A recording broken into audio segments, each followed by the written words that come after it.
My Class, My Adventure. Hai Besti,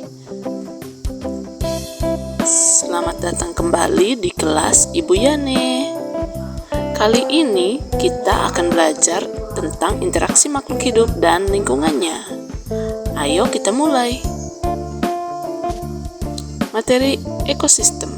Yang pertama, kita akan mempelajari tentang komponen ekosistem, pola interaksi, saling ketergantungan di antara komponen biotik.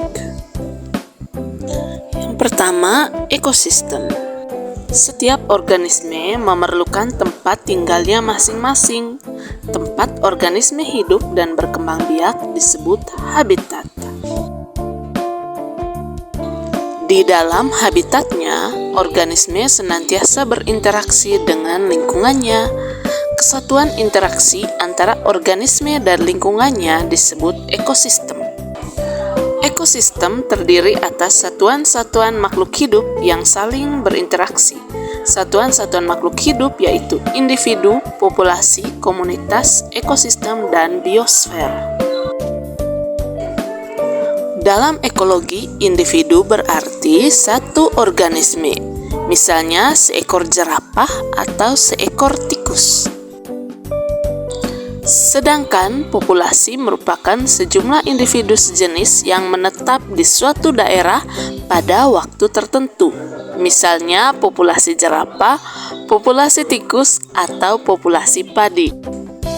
Komunitas merupakan seluruh populasi yang hidup bersama dalam suatu daerah, misalnya populasi rumput, serangga, dan domba dalam suatu daerah padang rumput membentuk suatu komunitas. Berikutnya, biosfer. Biosfer merupakan kumpulan ekosistem yang terdapat di bumi. Biosfer merupakan lapisan permukaan bumi dan atmosfer yang dihuni oleh seluruh makhluk hidup. Suatu ekosistem tersusun dari komponen biotik dan komponen abiotik. Komponen abiotik yang utama diantaranya air, tanah, udara, dan cahaya matahari. Sedangkan komponen biotik adalah semua makhluk hidup atau organisme yang ada di lingkungan. Berdasarkan peranannya, organisme dibagi tiga, yaitu produsen, konsumen, dan pengurai atau dekomposer. Pertama, produsen merupakan organisme yang mampu menghasilkan makanan sendiri. Misalnya tumbuhan hijau yang dapat menghasilkan makanan sendiri dengan bantuan sinar matahari.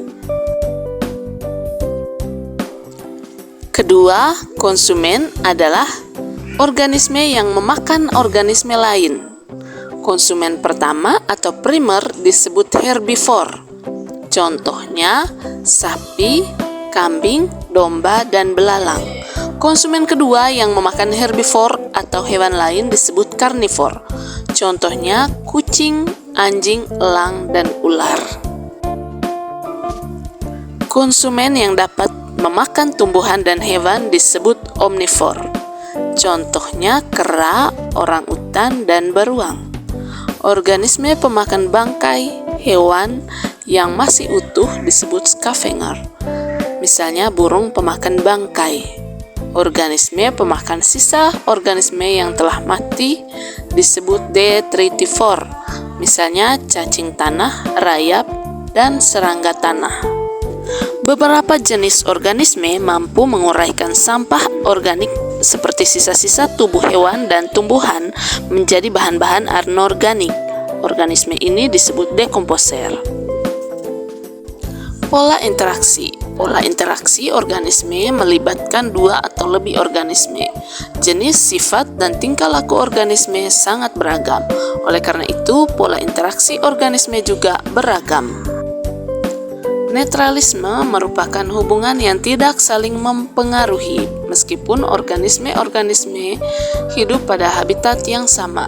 Contohnya adalah kambing dan kodok di suatu habitat. Kambing memakan rumput pada siang hari, sedangkan kodok memakan serangga pada malam hari. Kompetisi merupakan bentuk interaksi antar individu sejenis atau antar populasi, di mana individu atau populasi tersebut bersaing mendapatkan sarana untuk tumbuh dan berkembang. Contohnya persaingan antara ulat dan belalang. Predasi merupakan interaksi antar pemangsa dan mangsa, misalnya antara tikus dan ular, kijang dengan harimau, dan zebra dengan singa. Parasitisme merupakan hubungan antara dua organisme yang berbeda jenis, di mana salah satu pihak mendapatkan keuntungan, sedangkan pihak lain mendapatkan kerugian. Contohnya antara siput dan tanaman. Mutualisme merupakan interaksi yang menguntungkan kedua belah pihak, misalnya bunga dengan hewan penyerbuk.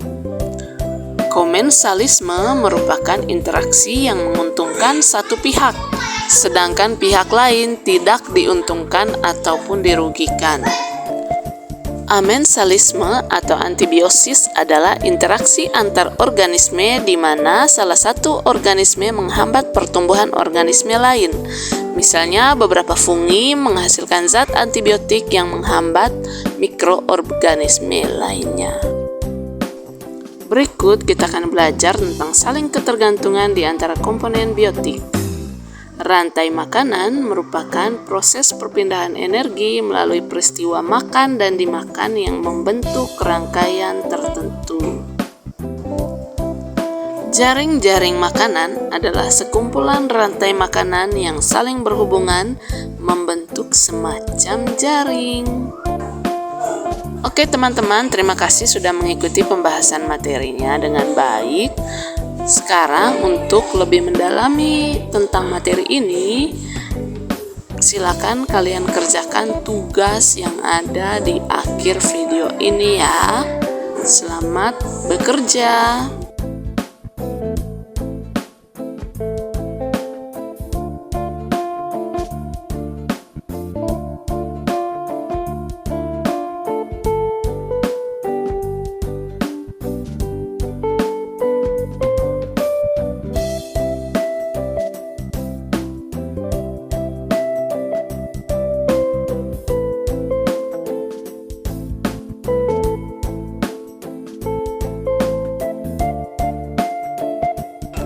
Terima kasih sudah menonton teman-teman.